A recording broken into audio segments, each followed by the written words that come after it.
How to download TikTok in iPhone. If you want to download TikTok in iPhone and it is missing, then we have another option available. First of all, go to the App Store and inside the App Store, tap on the profile picture of yours at the top right corner. Then tap on your name at the top.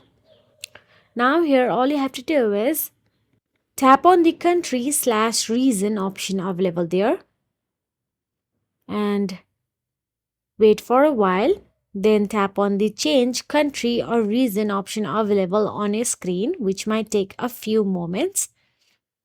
After you tap on it, you'll get to see a list of countries available.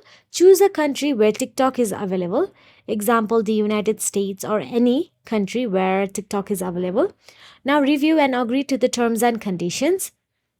After you agree to it, enter a valid payment method and billing address for the selected country.